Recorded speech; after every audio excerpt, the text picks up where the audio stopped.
You are watching the press preview, a first look at what's on the front pages as they arrive. It's time to see what's making the headlines with the Guardian columnist Zoe Williams and the deputy editor of Conservative Home, Henry Hill. They'll be with us from now until just before midnight. So let's see what's on some of those front pages for you now.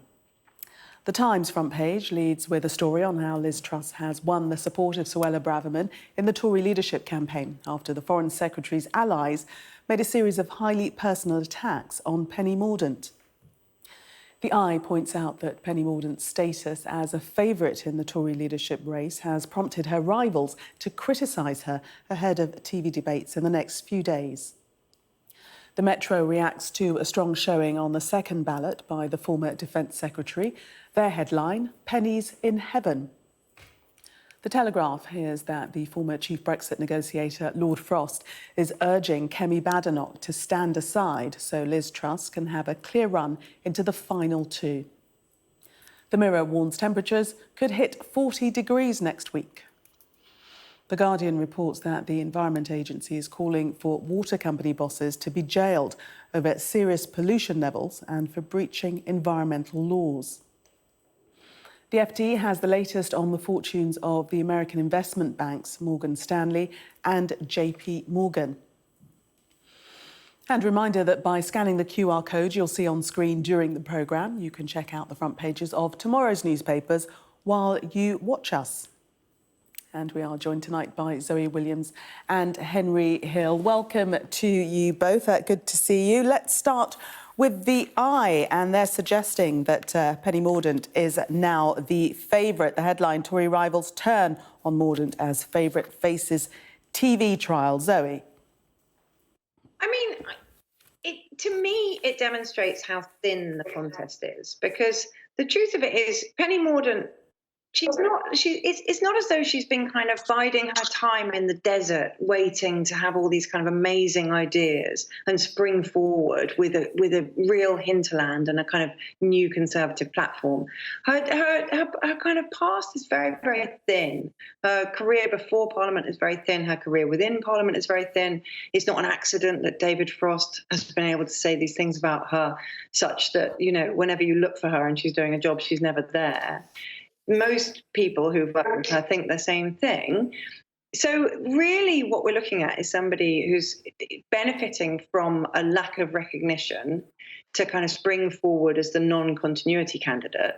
And a lot of members, and indeed a lot of commentators, are responding to the non-continuity candidate. They're like, oh, well, it would be great to not have continuity because continuity has been terrible. I think she probably will come unstuck. If not before she becomes the leader, then certainly soon after, because she is not a heavyweight. Henry, do you agree with that analysis? A thin career. The newspaper's actually saying that she would beat Sunak amongst the public. That's according to polling.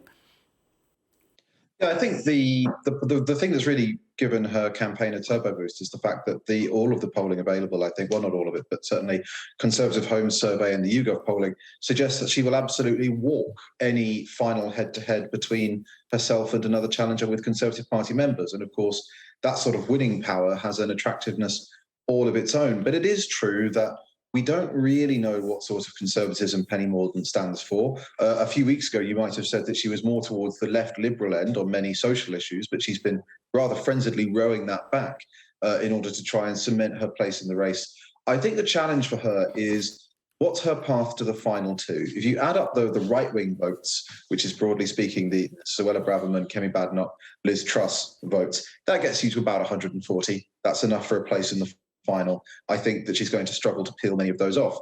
That leaves you with the other path, which is Rishi Sunak. Now, again, Rishi Sunak not doing as well as he'd have hoped, definitely one of the weakest first-place showings in modern Conservative history in terms of the first-round vote. But nonetheless, he's 20 votes ahead of her. He's over 100. I think the way that she gets through to the final two, if she does, is that Sunak supporters look at this fairly woeful set of polls for him on the second round, conclude that he might actually lose to Liz Truss, and then transfer to him en masse in order to put Penny in instead. And Zoe, do you think that perhaps not as high figure as the Sunak campaign were wishing for, 101, up 13, but he would have hoped to have been at least sort of around 120. Do you think that bodes extremely well for Penny Mordaunt? I mean, I think the Sunak got high on his own supply in a way. He felt like because he was so well connected and so well prepared and so well funded that he was going to walk it. And he really hadn't done due diligence on how he was seen in the party and how he was seen in the wider membership. And that it doesn't bode brilliantly for his political acumen, but you know, which of us could say that any of their political acumen is amazing? I mean, I genuinely think Penny Mordaunt is benefiting from not having any real hinterland recognition or base. I think she's really benefiting from that because people are saying, well, you know, anything other than this. And she hasn't really got any associations. But I mean, I would be surprised if the party, I mean, I really take Harry's point that she could peel off Sunak supporters and end up in the finals too, and then she would walk it. But I would be really surprised if the MPs made such a shallow decision. Henry, what about Suella Braverman's? She's come out for Liz Truss, but her supporters might not necessarily follow suit. No, I mean, nobody commands the votes that they win as a bloc. They can encourage them to vote a certain way, but they can't command them to do it. So most of them may transfer to Liz Truss. She does seem, after a slightly shaky start, to be consolidating that vote. But some of them may go to Kemi Badenoch, who's had a remarkably good campaign, really, for somebody who's never been in cabinet, is still in the race, had a very good launch. I don't really see at this point how she can get over the top. A decision seems to have been made by the senior Eurosceptics that Liz is going to be their candidate. I'm not entirely sure that they might not come to regret that in time, but we'll see. But Suella's out. She will fall in. She was the most right-wing candidate running. She'll fall in behind Liz Truss. And I think that will be a welcome shot in the arm to Liz, who has really been underperforming compared to expectations. I don't really think at the start of this competition that she would expect to be running in third place and for there to be serious questions about whether or not she'll even make the final two. And why do you think that is, Zoe, that she is in third place? I mean, her name had been mentioned many times before, months before, as a possible candidate for Prime Minister. I mean, I would situate this in three ways. Firstly, it wasn't a great idea for her to be out of the country when the whole thing kicked off. I mean, I think she may have made the calculation that it was great not to get your hands dirty, or as Boris Johnson said, dip your hands in blood. But it did mean that she just wasn't in the fray, and that does count. Secondly, I think the Thatcher cosplay, I don't know how it plays in Conservative Home, and I would be fascinated to learn, but I very much doubt with MPs, and certainly not with anyone else, that jumping up in these kind of variations of Margaret Thatcher poses with her ridiculous fur hats and her walled gardens and holding an apple. I mean, her image presentation is so hackneyed that I think that's probably got a lot of MPs' backs up. And thirdly, you know, she hasn't really said enough. If you looked at her campaign video with that kind of strange eye-catching movement that they did, and her key points were so, compared to everybody else, they were so weak. It was just like, you know, low taxes, great opportunities, lovely Britain. Now, everybody has said that, but some people have said it in a much more lurid way. Do you agree with that, Henry? Do you think her performance has been weak, Liz Truss? It certainly hasn't been as strong as you'd expect the leading candidate of the right to be, given the relative power of the right wing of the Conservative Party in Parliament. You know, as I said, they've probably got about 140, maybe pushing 150 votes on a good day, and expect them to be able to field, you know, a very, very strong candidate. Now, that's not to say she's a weak candidate necessarily, but it hasn't necessarily been the dominant performance we have to hope for. I think one of the most potent challenges really being thrown at her is that in some senses, there's a sense that she's sort of just LARPing as Margaret Thatcher. There's all of these whole callbacks and references to Mrs. T. Now, obviously, it's a Conservative internal election. Lady Thatcher is still very popular. There's a degree to which that is understandable. But fundamentally, we're decades on from 1979. We're facing a completely different set of problems. And I think there's a slight nervousness that maybe she's always looking over her shoulder at history and not being her own woman. And that partly also applies to Penny Mordaunt. There's this sense that we don't really know what kind of conservative Penny Mordaunt is. You know, she has been in conservative politics for quite a long time, not necessarily always at the top, although she was Defence Secretary. And yet, compared to some of the other candidates who, for better or worse, have quite well-defined offerings, you know what they think about a lot of issues. One of the few things we thought we knew what Penny thought on, she's been sort of disowning and obfuscating. And the rest of it, we don't really have any idea. And I think that this is one of the reasons we need to have a full contest, is precisely so that all the candidates can be put under the microscope and we Conservative Party members can work out what exactly it is we're being asked to vote for. Let's take a quick look at the Telegraph, and we read that Lord Frost is appealing to Kemi Badenoch to withdraw from the leadership race so she can back Liz Truss. We, of course, know that he's been very scathing about Penny Mordaunt, Zoe. Well, the thing is that, you know, Harry's completely right. At some point, the right have to pick their candidate and say, this is our candidate. There's absolutely no way they can field multiple right-wing candidates and just collapse in disarray as somebody like Tom Tugendhat sails through. And the right is really, really good at being ruthless and really good at chopping people down. So I think if basically the calculation they've got to make is if it ends up as Penny Mordaunt versus Rishi Sunak, the Spartans of the party are going to have a fit. They're really going to have a fit, even though Penny Mordaunt is doing a really good impression of a very social conservative at the moment. She is known for being on the kind of liberal wing of the party. Rishi Sunak certainly doesn't have a kind of swivel-eyed bone in his body, even though I have issues with other of his views. So, you know, you're basically looking at a complete defenestration of the right-wing tendency that has dominated the party and pushed through Brexit and basically ruled the roost since 2016, if you end up with Sunak and Mordaunt. So I would imagine that it's going to be all guns blazing to whittle that right-wing candidate down to one from now till Sunday. OK, we shall see on that. Zoe and Henry, for the moment, thank you. We are going to take a break. Coming up, we'll discuss how the expected record heat this weekend is likely to put pressure on the NHS. Stay with us.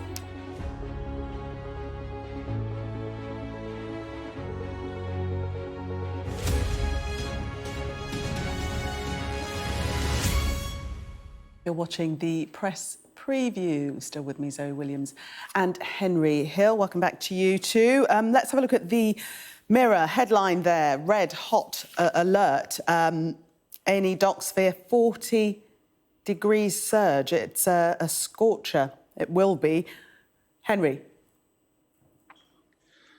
Yeah, I mean, it definitely sounds like it's going to be concerning for the emergency services and the NHS, which is always slightly weird because normally, you know, we associate these hot weather stories with being generally good news. They're associated with pictures of people at the park and on the beach and all the rest of it. But the tone of some of the coverage, and I'm no expert, so I will defer to those who are, is that genuinely days which do top things like 40, and I can't remember actually ever encountering a 40-degree day in the UK, do pose serious health challenges for people, and they need to be careful.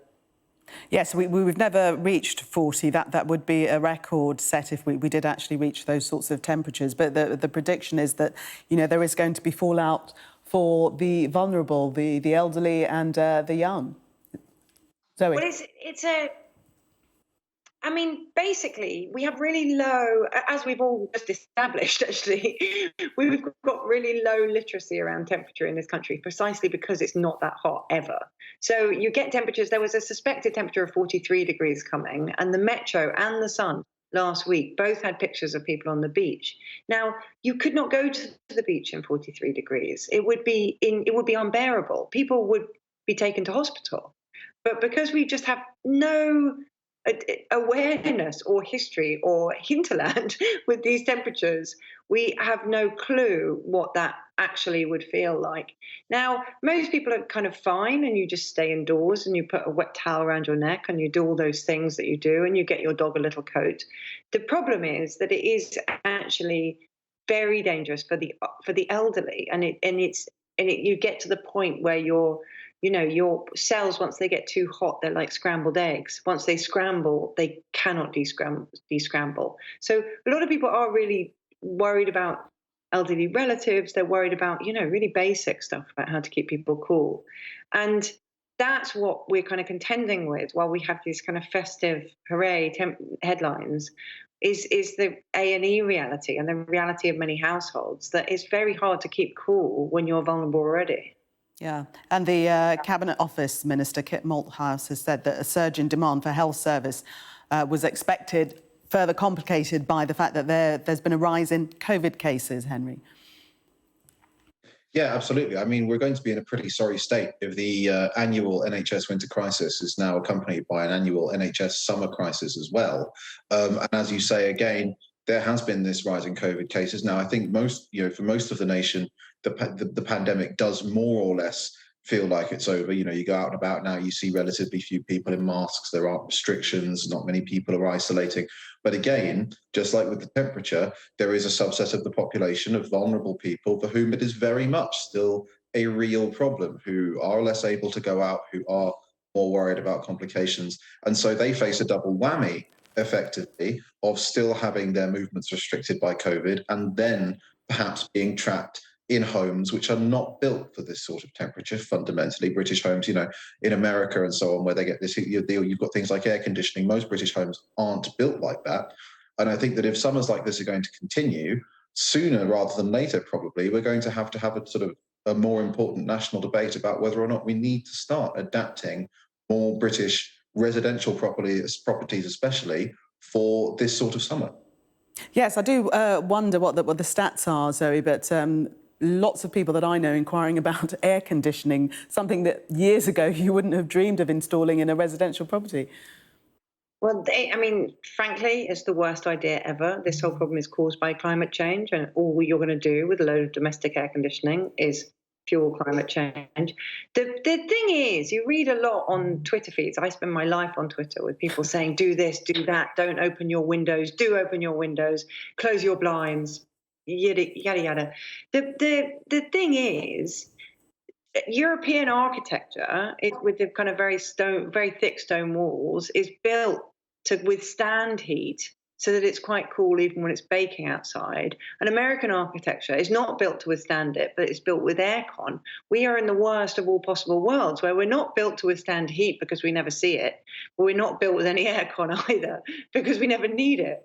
So, you know, if we do have a national conversation about how to deal with these extremes of temperature, it needs to be a conversation about the future. It cannot be a conversation about a 20th century response to these temperatures, because then we're going to cast ourselves back into the dark ages. We definitely do need to have the conversation, though. Many people not able to sleep at night at all. Zoe and Henry, for the moment, thank you so much.